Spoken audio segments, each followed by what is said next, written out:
When the Galactic Council banished Earth, they believed it was a death sentence. The vote had been unanimous. Humans were deemed too volatile, too aggressive, too unpredictable to remain part of the civilized galactic order. They were cast out, stripped of all diplomatic ties, trade rights, and most critically, denied access to wormhole routes. The Council called it exile. Humanity called it a challenge. Captain Alara Voss stood on the bridge of the Vanguard, the first human-built Void-class cruiser. A century had passed since Earth was banished. In that time, the rest of the galaxy forgot about humans. But humans, they remembered everything. They remembered being betrayed. They remembered the mocking tones of the Vorta diplomat, declaring Earth a threat to universal harmony. They remembered the blockade around their solar system, enforced by Council dreadnoughts. So they turned inward. Then they turned outward, farther than anyone had ever dared. Denied wormholes, they created new propulsion. Where others relied on folded space, humans carved through the void itself. And they adapted. Oh, how they adapted. The Vanguard was a testament to that adaptation.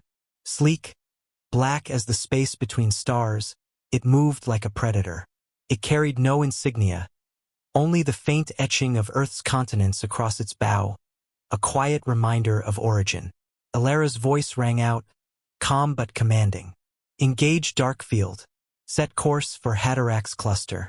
Let's make sure the Council remembers us. The Council convened on Varelia Prime, a glittering utopia of logic, law, and complacency.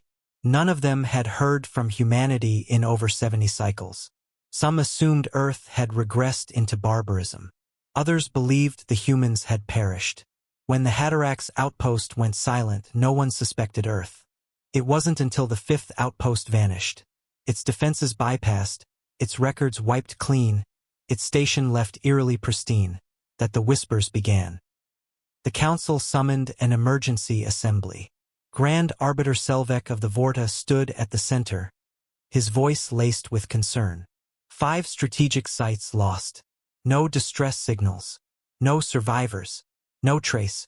Only one pattern. All 5 were once involved in the human egg. Deep in the void, humanity thrived. Their colonies weren't built on lush worlds but on dead moons, asteroids, and station arcs forged in darkness. Environments that would kill most species were simply puzzles for humans to solve. Gravity was optional. Atmosphere was negotiable. Pain was a teacher. And they learned. Oh, how they learned. Void Marines trained in zero-G combat, their bodies augmented for survival in vacuum. Engineers redefined fusion, building reactors that sang in harmonics with neutron stars. AI constructs evolved into companions rather than tools. Human warships grew more than they were built, engineered to adapt in real time, respond like organisms. Humanity had not just survived the void. They had conquered it. The Council's fleet finally encountered a human ship near the Cornexus Divide.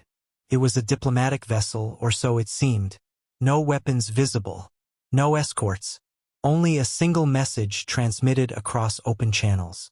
You exiled us. We ascended. Before the fleet could react, the stars bent around them. Space itself twisted. One by one, the ship's systems failed. Lights died. Engines froze. Comms sputtered with static. Then came the second message, burned directly into the ship's cores. Let this be your warning. Earth remembers. Panic spread through the Council worlds. Entire species demanded answers. Had humanity become a threat greater than any known empire? Their weapons defied known science. Their movements were untrackable. Their ships didn't appear on scans until it was too late. And worse, they didn't retaliate beyond the Council. They left civilian freighters untouched. Human operatives even rescued Council citizens during a Zalari plague outbreak, then vanished before thanks could be offered. It was as if they weren't seeking conquest, only balance. Selvek stood before the Council once more. His voice trembled. We did not banish a savage species. We forged one. Back aboard the Vanguard, Alara watched another planet disappear from her view, a former Council weapons facility now reduced to silence. She turned to her crew. We won't become them, she said. We won't enslave. We won't dominate, but we will make sure they never forget who we are. Humanity had become myth, and now myth had returned in steel and shadow. In the silence of space, humanity had found its voice, and it spoke only once. You cast us into the void. We made it our throne.